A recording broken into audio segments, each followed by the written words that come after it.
Edit audio. As professional sports and coaches, we have to co-create environments that are conducive for peak performance. And that includes making sure we're tapping into overall well-being.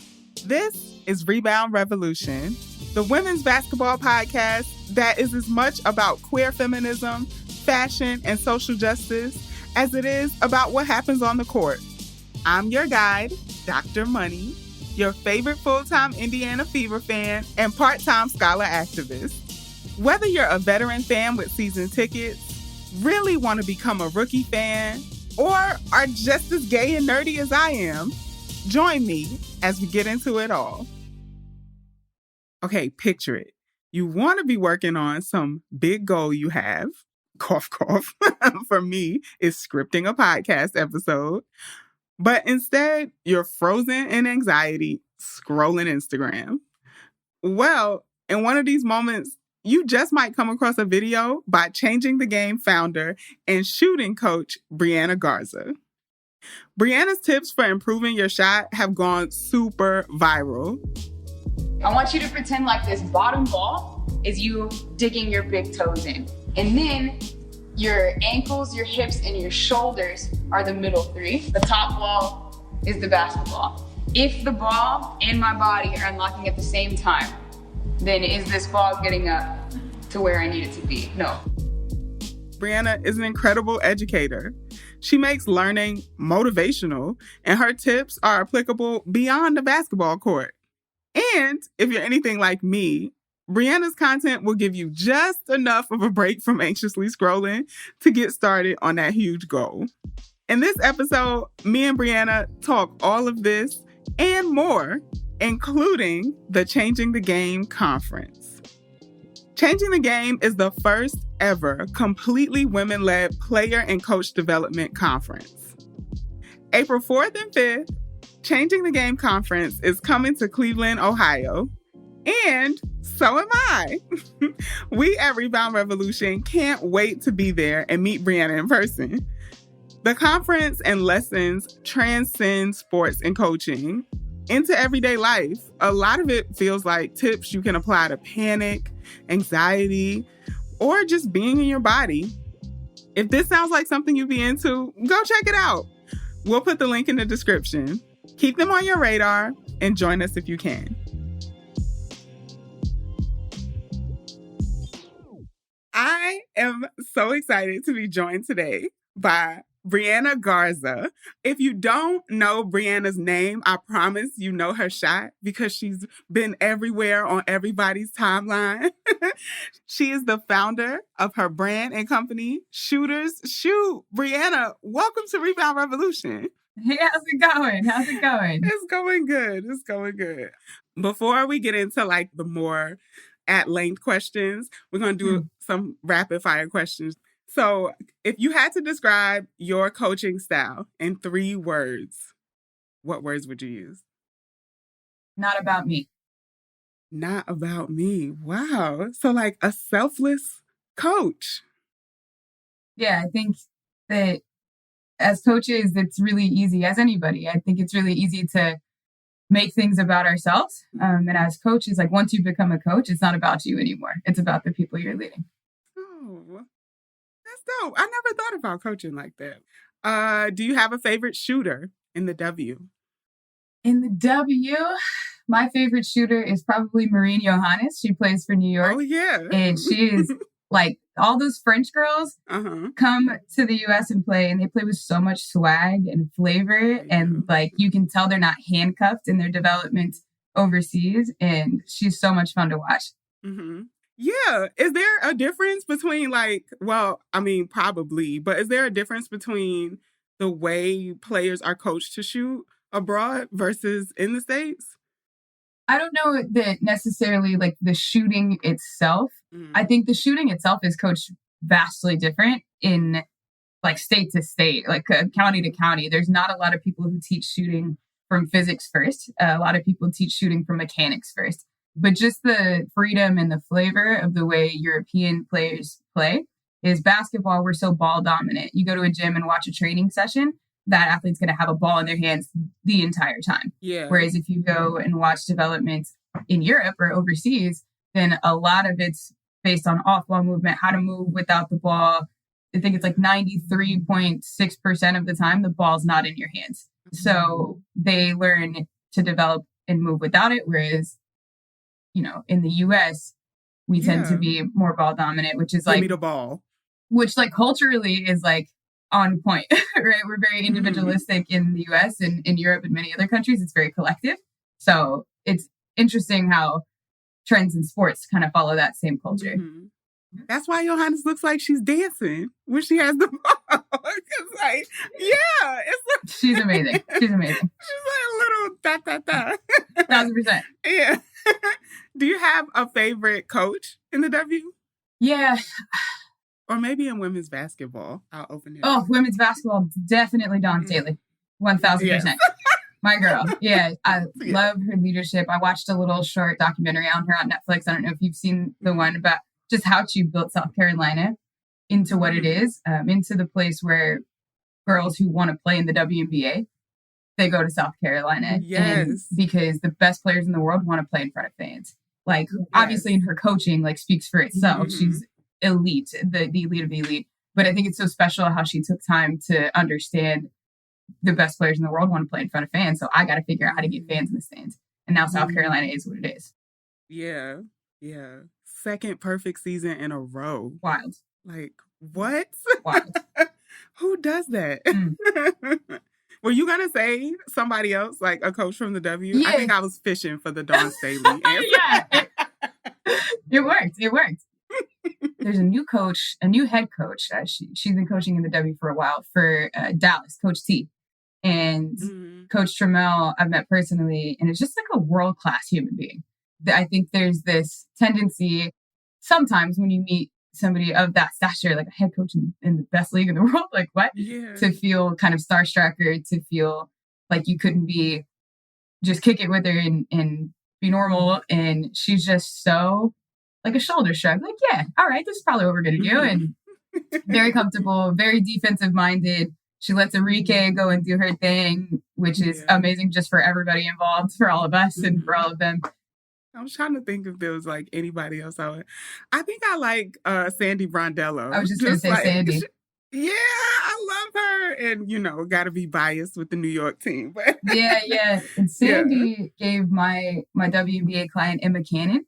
Sandy gave Emma her first chance in the league. Oh, wow. Which is, super special. Yeah, with the Mercury? With the Mercury. Yep, because Emma in EuroLeague, her team played against ECAT. And so Sandy was coaching as an assistant coach for ECAT during that time and saw Emma, and Emma showed out. So then she was like, come to Phoenix on this 10-day training camp contract. And Emma's story is like a whole podcast in and of itself. But that's it. So I got a lot of love for Sandy too. Yeah. Well, shout out to Sandy too then. All right. Do you have a favorite place to watch a game? If it's one of my players playing, I'd want to be there in the stands, not on the bench. I think a lot of coaches, when they start their coaching career, they have this idea that they want to be a head coach and they want to be on the bench making calls. And for about 6 months at the beginning of my career, that's where I was. I was a graduate assistant. And I've since learned that I'd rather be in the background, developing both as a player and as a shooter, as a person, in their confidence, and then be able to sit, courtside and just like cheer. I don't want to think about the game. I just want to have your back and yell at the refs and just be a fan at that point. All of our work we put in. So if I'm watching one of my players, I love to be in the stands, then be able to hear my voice, just encourage them.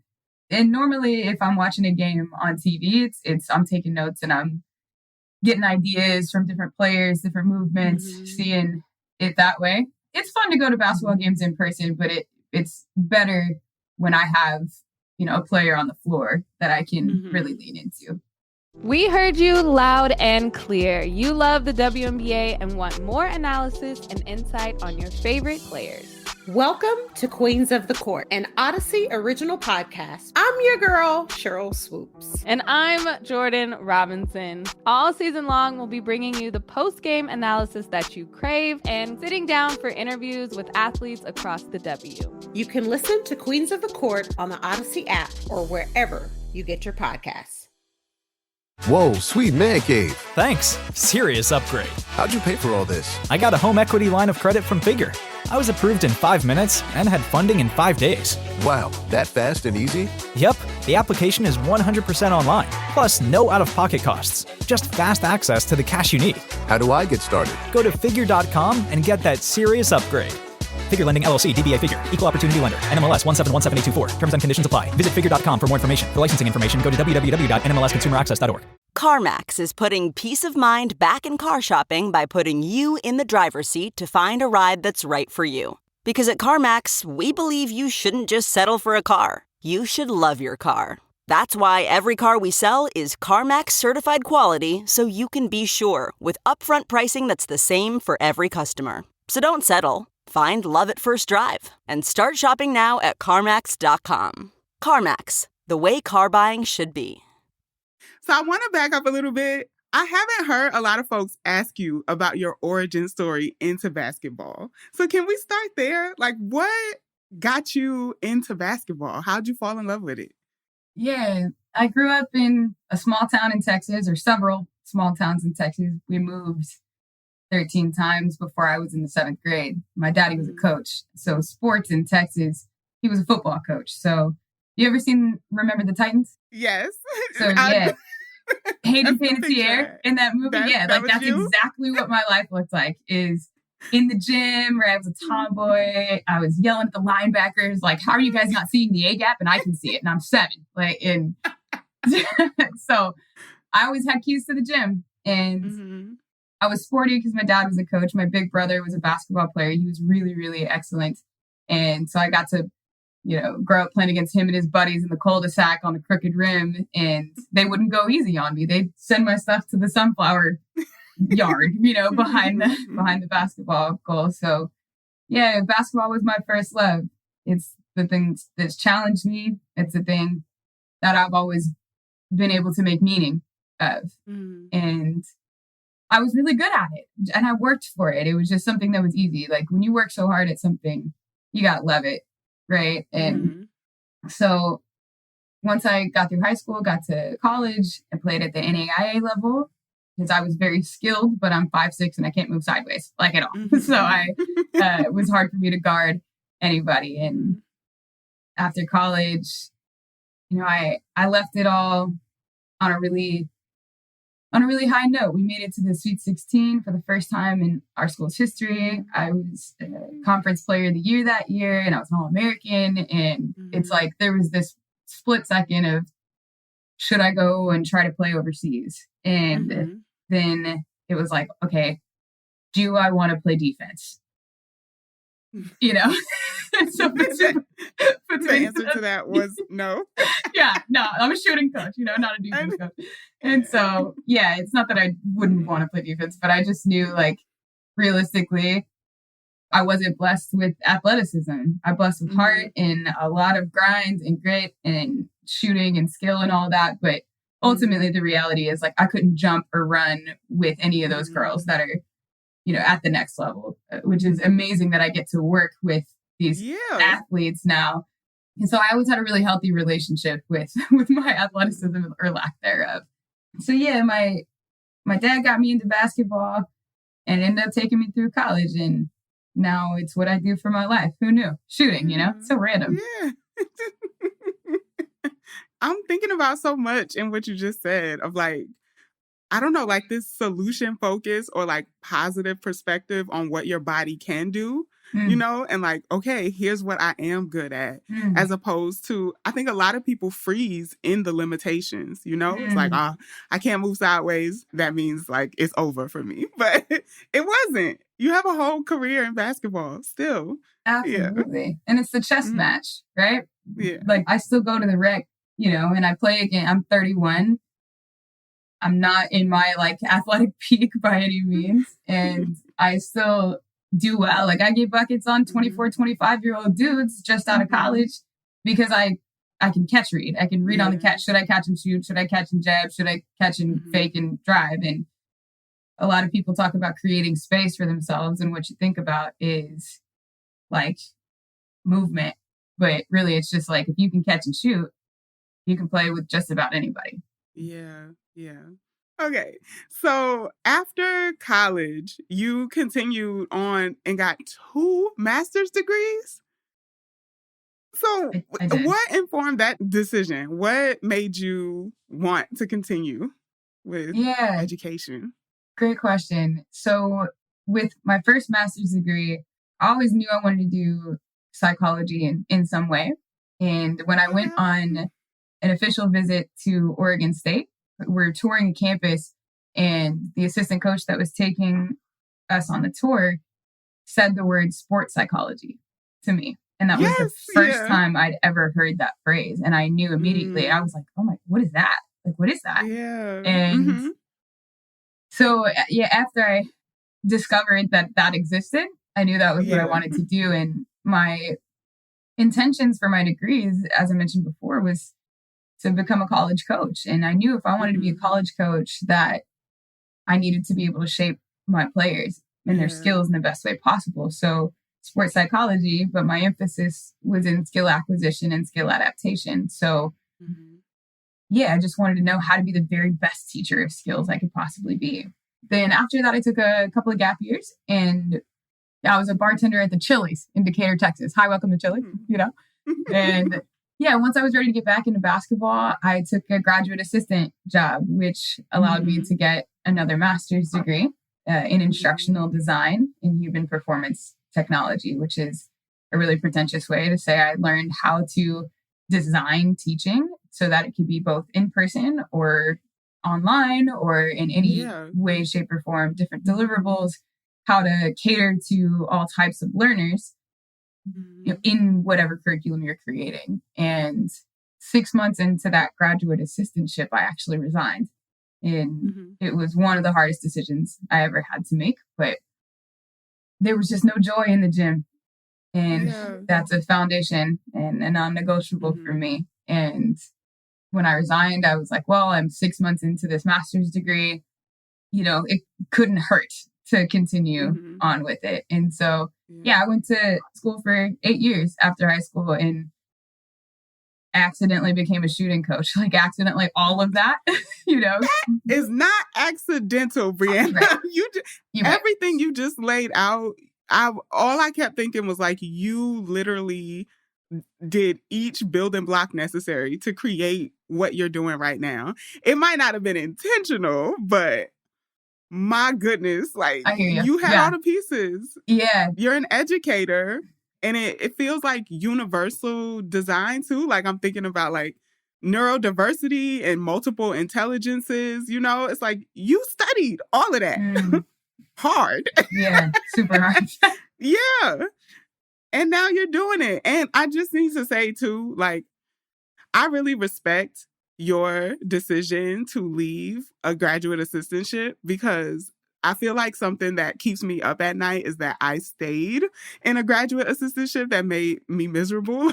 I don't know. It's like people see the accomplishment as completing it, but I think about how much of yourself you sacrifice staying in a place that doesn't serve you or like, bring you joy that you don't want to get up to go to. And you leaving, you making that choice, like, it's so hard to leave. They make you feel like you can't. And so I just wanted to say, like, from an academic perspective too, like, I totally admire that decision to leave. I know it was not an easy one. Yeah, thank you so much for saying that. I think in athletics, we're raised as athletes and we're taught to keep it pushing, right? To not let hardships diminish us, that we fight through hard things. And I think there's a fine line between giving up and letting go.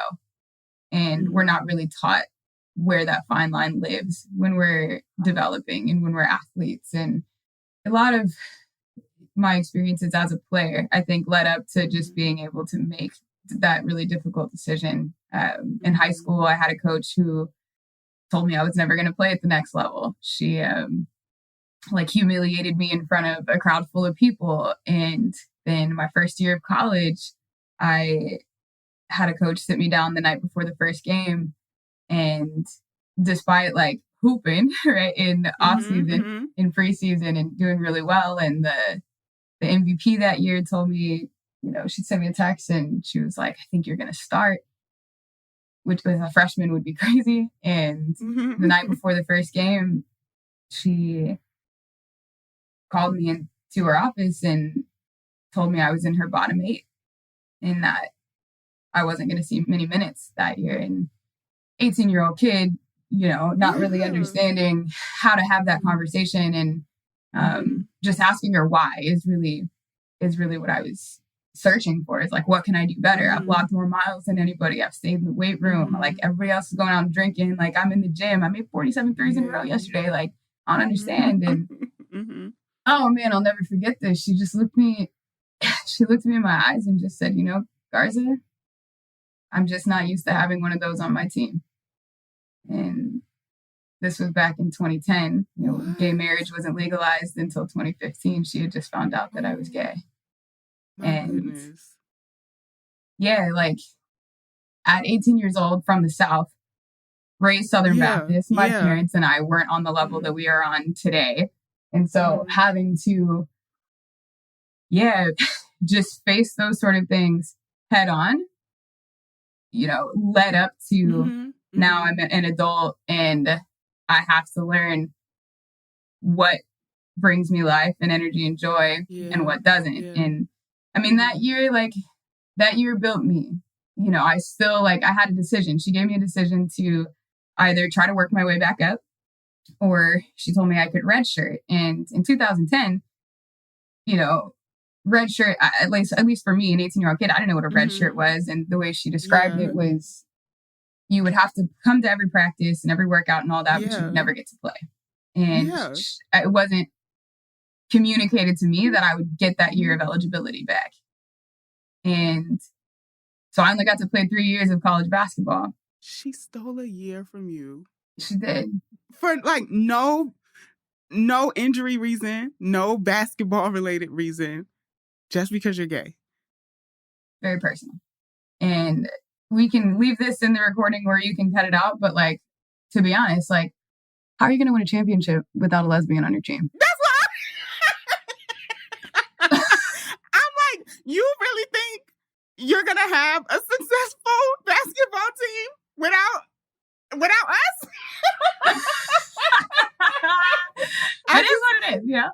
Oh my gosh. And you know, the history is the best revenge because 2011, 2012, that time, I feel like stuff just shifted. And it's people stopped being quiet about queerness, about sexuality. And I know that came from a lot of these moments, right? I'm thinking about other players who were kicked off their team or dismissed for dating teammates, dating other athletes and stuff. It's just all those moments led up to these big moments where people are we will not be silent about who we are. And now it's everybody is just so out with it, right? Yeah, right. So, amazing. So a lot of our listeners know nothing about basketball. This is kind of a entryway or a bridge into women's basketball. So I wanted to just explain a little bit for them what a red shirt is. So what is being redshirted? Because how I understand it is, so in college, you are still on the team, but you sit out the year. Yeah.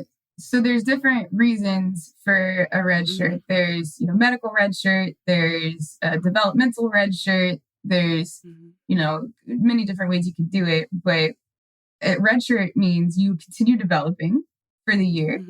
You don't get to play in any games. If you play in a certain amount of games, if you play in 5 games or less, you can appeal and get the year back. But it means you continue development and you still go to school and you get that year of schooling, but you get an extra year to play your sport. And that's obviously not the way it was explained to me. All I understood was you have to sit out but you have to practice, go to the weight room, do the track workouts, all of that, but you'll never get to play. Not understanding that the cost versus benefits there is I'll still get to go to school for 5 years and get another year to play.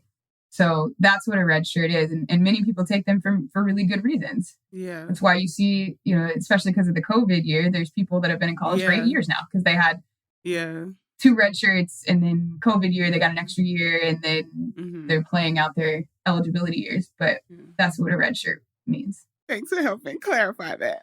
But yeah, I don't know how healthy this is, but there are very few things more motivating than pure spite. So that year, I was a point guard. I was still the first in every practice, last one to leave. I would run and do the punishments with my teammates, even though I didn't have to, because I wasn't out at the bars drinking. And I stayed in the weight room. I used to lift and do cardio on game day because I knew I wasn't going to be in the game. And I just developed. I knew that there was a choice that I had, a crossroads of I'm either going to let this thing define me, or I'm going to keep it moving and I'm going to be great in spite of it. I appreciate you sharing that experience because, I know just listening to it, it was not an easy one. But also it just makes me think so much about like queer folks are resilient because we have to be. I just think about all the queer brilliance that we don't even get to see in the world because we're not even given the opportunity, right? So to just be redshirted because of your identity, I've never heard that before. And it's just I don't even know. Discrimination is too small of a word, right? to hold it. But to take that experience and turn it into something that didn't push you out of something that you're passionate about. Yeah, I can just really relate a lot, as my own career has unfolded. So, yeah. It's funny, Money, that you haven't heard of that happening. It's actually fairly common. Yeah, that's what I was just thinking. Yeah, even now I've got an intern that works for me that is at a school who just made this switch into a family-oriented culture or approach. And we all know what that means, family-oriented. Yes. And don't be gay. Yeah. Yeah. That's what it means. Yeah. And so we just found her, a couple of new spots and she got a few offers in California where, they love the gays there. So it'll be a much better fit. But yeah, it still happens. And it's just bananas that it's 2024. Gay marriage has been legalized now for nearly a decade. Yeah. And in these spaces where you're supposed to feel the safest, where you're most vulnerable, coaches are the adults that children spend the most time with that aren't their parents. And that's such an important job. And we really just let anybody be coaches. And this is why, this is kind of leading into the Change in the Game conference. We, in this heartbeat of the growth of women's basketball, we're right inside of it. And we have a chance to redefine the standard and what we accept, not just from our players, but from our peers. We make this huge to-do about holding our athletes accountable and making sure they hold themselves accountable, making sure they hold their teammates accountable. And we excuse ourselves of doing the same in this industry for each other. Yes. We're on the uptick. I think we all feel it. It's all bubbly inside, wow. So I think it's all moving in the right direction, and it was built in the same way the WNBA was built on women who did not and probably will not receive the recognition that they deserve. Yeah. In the same way that we're fighting for this sort of equity, this sort of not about me isms. We're really in an exciting time for all of that to shift. Yeah. Oh my gosh, I'm thinking about so much. Okay, so I'm thinking about, coaches being recognizable people. That feels really new to me. I think growing up and watching basketball, maybe 5 or 6 coaches, would be really well known. They were more than likely always coaching men's teams. But now, that's shifting and people know the names of folks who coach outside of men's basketball. And what you were just sharing about like shifting and changing the idea of like who becomes a coach and like the responsibility of that position. I read this article the other day about like our parents and how our parents weren't allowed to understand or feel anxiety, depression, those sorts of things that do plague young people while they're in development, understanding changes and all of those things. They were just made to push those things away. And that's it. You don't talk about it. Like, you just keep it moving. That generation became coaches. And so a lot of the culture of coaching that we're trying to combat really wasn't even those coaches' fault. Like, it's how they were coached. It's how they were taught what a leader is supposed to look like or feel like and what mental toughness is. And now we're starting to understand the importance of positive psychology, of saying, yes, you're going to go through hard things, but we're going to keep it moving. We're going to say, look how hard you worked. And because of that, you are where you are. Not because just by chance, right? Look at the work you've done and look what it's gotten you. Yeah. That message was not delivered to the coaches that we're trying to help shape in this new environment of how we shape people. And so I think a lot of it and why these coaches are household names is because those coaches that are now household names in women's basketball, for the most part, have intentionally leaned into that shit. Yeah. This is also making me think about something that I've learned from you is it feels really connected to anxiety, because anxiety to me is like everything all at once. I call it 5-lane brain. Like, it's just like everything. But something that you've shared through like your videos and your social media presence is, what's the one thing? Like, what are we going to focus on? One thing at a time, right? And I just got the chills, money. That was wow. It feels like a grounding activity almost, like an anti-anxiety approach to getting better. It also doesn't feel like far off, you know, like affirmations or goals or whatever can feel really far off. But if you're like, okay, I'm just going to focus on my foot position today and that's it. Like, even if I don't make any of the shots, if my feet were positioned, you know, totally. And it's something that you can apply everywhere, not just in like basketball or shooting. And so I really appreciate that. That's amazing. Shooting does become meditative when you treat it like that. Yes. Reminds me of an episode from last season where we talked about it like being like medicine. You know, it's like, okay, this can reduce the anxiety if I can learn to apply these things in other spaces in life too. Yeah. Love it. Which you definitely have. You're the founder of Changing the Game Conference, and it's coming up in April. For anyone who might not know, what do you want them to know about Changing the Game? And maybe even tell us a little bit about what inspired you to create it. Changing the Game is the first completely women-led coaching conference that we're holding at the Final Four. And we intend to hold it at the Final Four every year. And I'd had this idea of a completely women-led conference for a few years. And then two things happened last summer. One was I read a book called Outliers by Malcolm Gladwell. And in that book, the premise of it was understanding where you are in time and space and making your decisions, whether in business or life or relationships, taking those time and space type things into account. And so number one was I saw that we got 95,000 people at a volleyball game in Nebraska. And did you remember that? When they like broke the women's viewership? I think, No. Don't quote me on the number, but it was something they put the volleyball court in the middle of the Nebraska football stadium and sold it out. What? And so I was thinking to myself, if we can get 95,000 people to show up at a volleyball game in Nebraska, certainly we can get 50 really intentional coaches to show up at the Final Four for something like this. that was kind of my first bubble. The other was last summer. I was asked to speak at a player development conference. And yeah, it was a big one.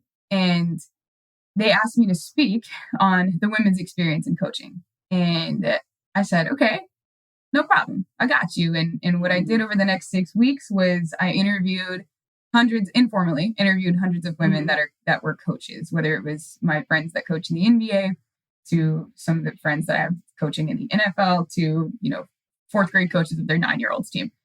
And everybody pretty much had the same answer. So I show up and the message that I gave was simple. It was, the question I was asked was, what is the women's experience in coaching like? And the women's experience in coaching is being asked to speak at a player development conference about what it's like to be a woman, not this craft that I'm so committed to. Yep. Truth with love. If y'all really want to empower my voice, ask me about basketball. That's how we go about changing the game. And then they never paid me. What? Not only that, but 5 months later, I got a back charge on the card I left at the hotel for incidentals. It was a 5-star hotel they put us up on for a room they never covered either. It was a nearly 4-figure charge. That was just a surprise. And so this experience I sat with, and I was in, this sounds so like hippity dippity, but I was in Montana. I was really reflecting on this experience, and I was looking at a full moon, the most magical full moon I'd ever seen. And I'd never been to Montana before, and it was clear. The night was warm. And as I was looking at this full moon, I took a deep breath, and I kid you not, a shooting star goes across the sky, illuminated by the full moon. If I'm just making meaning to make meaning, I was like, well, guess I gotta flip a table and do this thing now. And so I got in my notes in my iPhone, and I just made this list: parking, food, speakers. Who do we need? Who could be a headliner? I just went into this mad scientist situation. And then I emailed Nancy Lieberman and her team. And I told her the story, and I was like, this is what I'm trying to do. Do you want to do it with me? And she said, yeah, I love it. What's your budget for this? And I said, I don't know, but I'm going to figure it out. So she told me her speaking fee, and I said, I don't have that right now, but I can get that to you before the event starts, if you're willing to lean into this with me. So then when Nancy said yes, I was like, well, now we really have to do it. And I hollered at the 9 most incredible women that I had either crossed paths with or that were friends of mine. Some really big in the basketball space, fairly known. Some that are serving basketball in ways that most coaches don't even consider. And so I didn't want it to be X's and O's. Every other conference talks systems and strategies, X's and O's, whatever. I wanted this to be a place where we had all of these women that are serving basketball in vastly different ways, with some crossover, of course, but sports psychology, mental performance, culture. And what's amazing, Money, are the coaches we have signed up are not, obviously most of them, the bulk of them are basketball coaches, but we've got WNBA associate head coaches signed up to attend. We've also got 4th grade coaches of their 9-year-olds team. We've got Olympic beach volleyball coaches from Canada that are bringing their entire team down. We've got executive coaches from Georgia that don't even know anything about basketball that are signed up to go.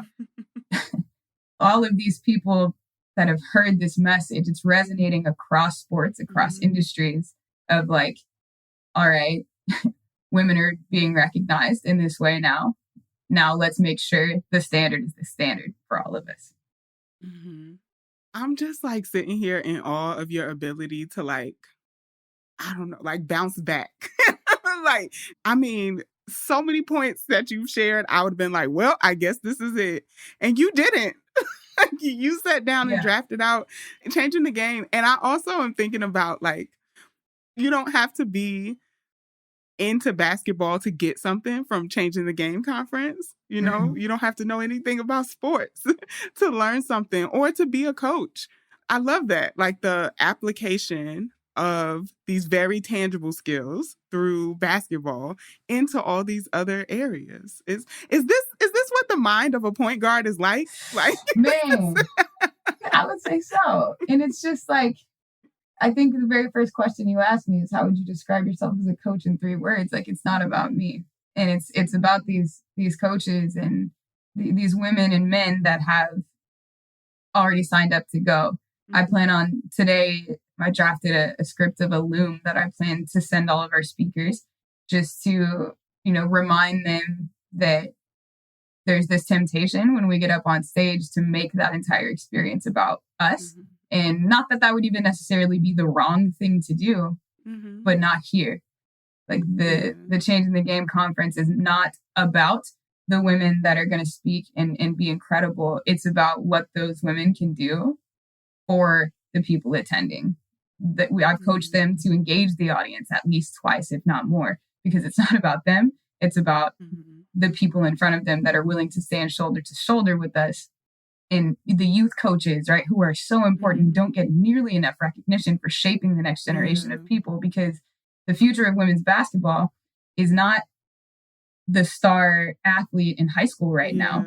It's her teammate who is 5'6" and can't move sideways and becomes a coach. How do we treat her? How do we shape her? And so there's layers to it, but that's what Changing the Game is. It's about sending these women out, these men and women out, leaving them better than we found them, and like leaving them with this understanding of how important their job is. Yes. So that sounds like the takeaway for anybody who might be interested in attending Changing the Game. It's the impact that you have ripples out, not just to the person you're talking to, right? Wait, I can't believe you're going to be there. Oh, I can't wait. I'm excited. Yes, I'm going to be there. I'm just going to do like this little up and down jump. Like, yes. Oh my gosh. It's going to be amazing. I normally find bras to be so uncomfortable and constricting, but Skims has changed that. You know I love Skims underwear, so I finally tried their bras, and Skims has delivered again. Skims bras are worth the hype for the amazing shape and support they give, but what I wasn't expecting was how comfortable they are too. I've tried so many bras in the past, and the main issue that I have is that they weren't supportive enough, to the point where they felt slouchy. I love my Skims wireless form bra because it's so comfortable and supportive. The older I get, the more I care about actually being comfortable in what I wear every day. And with my wireless form bra, I no longer have to sacrifice my comfort for the support I need. Shop Skims bras at skims.com, now available in 62 sizes, 30A to 46H. Plus, get free shipping on all orders over $75. If you haven't yet, be sure to let them know we sent you. After you place your order, select podcast in the survey and select our show in the drop-down menu that follows. Excited.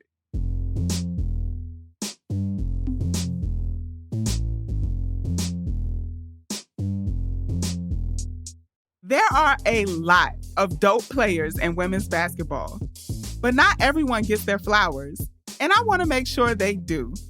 So, I'm going to shout out a player who everyone should know in a little segment called Money's MVP. This week, my MVP is Emma Cannon. Emma Cannon, also known as Click Clack Cannon, is known for being an underdog. Her current team is the Dallas Wings, and a unique thing about Emma is that she's from Rochester, New York. That's right. Upstate New York does not get nearly enough love, but we got some shooters up here, and Emma is one of them. So, BriAnna, you actually coached Click Clack Cannon. Anyone who has heard one episode of this podcast knows that I am an Indiana Fever fan. I don't care what y'all say. I'm riding with the Fever. And I just got so excited for a minute. You know, as an Indiana fan, I had a whole summer where I was just deeply infatuated with Emma Cannon. She is so fine. No way. There was, I lost the whole summer to Emma Cannon. So I just want to hear all about, like, what was the experience like working with Emma? Oh my gosh, that's amazing. Emma is a world-class human. Like, first and foremost, I met her at a golf course randomly in Phoenix. And she learned that I was a shooting coach. And she was like, hey, like, are you trying to get in the gym? Emma was the first pro player that believed in me, that gave me a chance to really teach her. And best story ever. Emma, when we met, she had a couple of 10-day contracts. No wonder you knew she played for Phoenix. That was so random. I was like, how did she know that?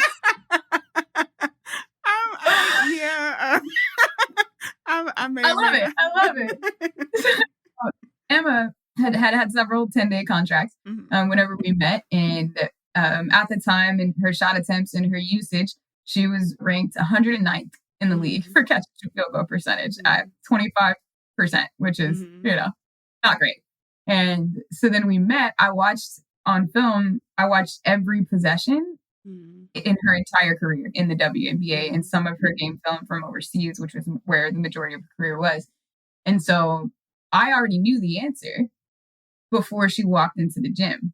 And the answer was, Emma, you're freakishly strong. You can jab anybody you want to jab, but you're not a threat to shoot right now. You're not a threat to shoot from the catch and shoot, trailing the play, or on the pick and pop, or after a step up, roll it short rolling. So the very first day we trained, we measured her before I gave her any teaching. She went a round of 50 shots where I didn't give her any feedback, and she measured 52% from catch and shoot three, which is pretty good. She's a pro. We discovered that there was this little teeny tiny hitch at the top of her shot. It wasn't like a pronounced one. It was just a teeny tiny pause. And so laws of physics, right? If you pause anything in motion, you're going to lose some power and some force from that.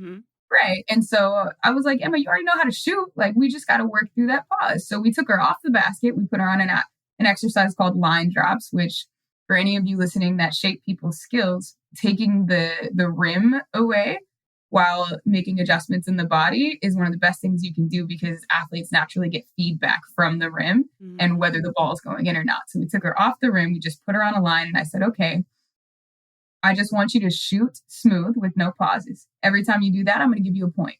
If you shoot smooth with no pauses and it lands directly on the line, because line drops help us shoot straight, then I'm going to give you 2 points. We're going to do 3 sets to 30. We did that every day. We didn't even put her on a basket for the first 15, 20 minutes. And that was it. And she just studied herself. Man, there's like clips I have of her still where she's working on her baseline, slides, and you can see and hear her saying, I felt it. She'd take another shot. Like she would just working through this. We worked through it for 4 days. End of the 4th day, we measure her again. And she shot 74%. In 4 days? In 4 days. Which is, mind you, we were in the gym, but that still is way that's a huge too large of a gap to just be by chance. Yeah. Right. So she goes that season. She gets the end of season contract with Indiana that year. She tripled her attempts, and she went from being ranked 109th in the league to leading the entire WNBA in catch and shoot field goal percentage at 55.6%. This is and on top of that, like how cool that is, it's amazing. And also Emma, she knows the names of every ticket taker, every custodian, the person who walks up and down the aisles. So to find somebody who's so okay with removing ego and just leaning in. Yeah, she's obviously a dear friend of mine now. And I ended up meeting my partner through Emma. My partner was one of Emma's longtime best friends. And so, yeah, Emma I didn't has know this very was going to much... be a love story, too. Yeah, Emma and I have shaped each other's lives in really, really meaningful ways. Oh my gosh, that's so amazing. She's, one of my favorite, most impactful people in my life. Oh, that makes me so happy. Like, this is way more than I expected from so I love it. And then it ends in a love story. Yes. I was just thinking, as you were talking about like her knowing everybody's name, so one of the things that I do know about Emma is that she's from upstate, right? So I'm in Syracuse, but like Rochester is right next door.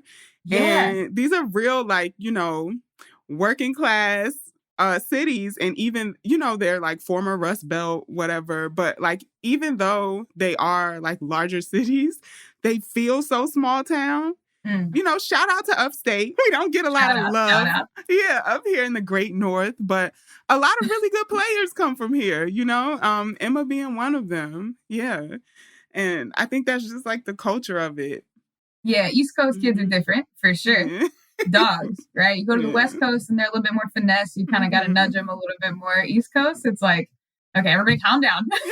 Like, it's gonna be okay. And Emma, do you know her record-breaking stat from high school? From high school in Rochester? No, I don't. It is the most absurd thing I've ever heard. She had a game with 52 and 49. What? 52 points and 49 rebounds.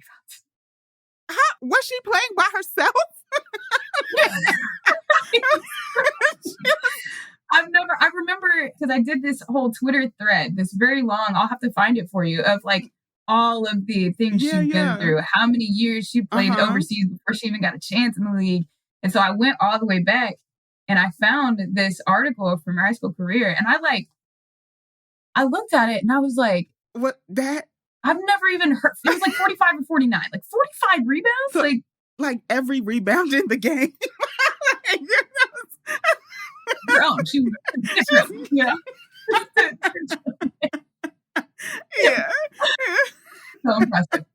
Okay, that has to be the unique thing, or like a little known fact about Emma Cannon, is that she had a high school game with 52 and 49, and she wasn't the only one on the court. That is a wild stat line. What? Okay. So I think y'all can tell from this conversation, but I think one thing that Emma is really known for is like being an underdog. She was undrafted, played, like you said, played overseas. I think she's currently overseas, right? In Turkey, maybe? Yeah. But it's just, I personally feel like it's so hard to be drafted into the WNBA. Like I was talking with producer Mick before we started recording about like maybe 48 players will be drafted every year. And that's just getting your name called, right? That doesn't mean you are guaranteed a spot. And Emma has tweeted about this before, right? Like I know there are so many girls who are not going to hear their name called. Her being one of those players, but has still been so impactful to the league. She's played on franchise, like championship winning teams and been a leader on those teams. So being drafted or not is not the be all end all of your career. And I think Emma is just such a shining example of that. Yeah. And now I know, like very recently, she got signed to the Dallas Wings. So although I am sad as a Fever fan to see her go, because I think that's one thing we've lacked a lot is like experience. But now she's taking her talents to Dallas. And I don't even know. Oh my gosh. Like that team already, like playoff run team. But now with Emma in addition to Arike, oh my gosh, the Twin Towers.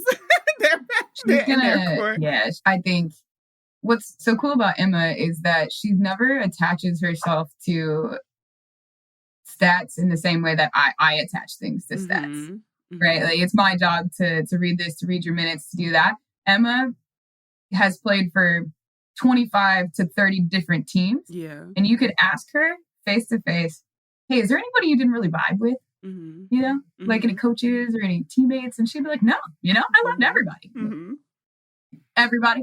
She's like, yeah, everybody's been great. It's just like who she is and how she exists, and every locker room needs that. Every locker room, every court, every, shaping rookies. And she's a bucket. Like she's getting buckets. Yes. She hit her career high last year, 23 points. I had a bunch of my girls I mentor with me, and they got a video of me just like standing right in front of the TV, like arms crossed, like just in it. And to be a part of that journey with them, that has been so special. So special. Oh my gosh. Thank you, BriAnna. You have been the first guest in the MVP segment. So I really appreciate you doing this with me. And my gosh. Shout out to Emma Cannon. I want to give her all the flowers and all the things. All the flowers. Yes. Definitely one of my faves, even though she left Indiana. Yeah. Indiana looks like it's shaping up all right now. Oh, yeah. When I tell you my Twitter hands are ready, BriAnna, before we go, where can folks find you? So ShootersXShoot70 is my Instagram tag. That's where I do most of my business. It's 70% or better, get you the green light on whatever shot you want to take. So ShootersXShoot70. And that's also my training website is shootersxshoot70.training. So both of those places are where I do the bulk of my business. And the Changing the Game conference is at Changing the Game Final Four. Yes, and you can find both of us there in April. Yeah, you can. April 4th and 5th. Let's get it. Rebound Revolution is an Edit Audio original podcast. I'm your host, Dr. Money McEachern. This episode was produced by Melissa Houghton, Mick Finnegan, and me. It was edited, mixed, and mastered by Mick Finnegan. Our executive producer is Steph Colburn. Thank you to Kathleen Speckert and the whole Edit Audio team. And to y'all for listening.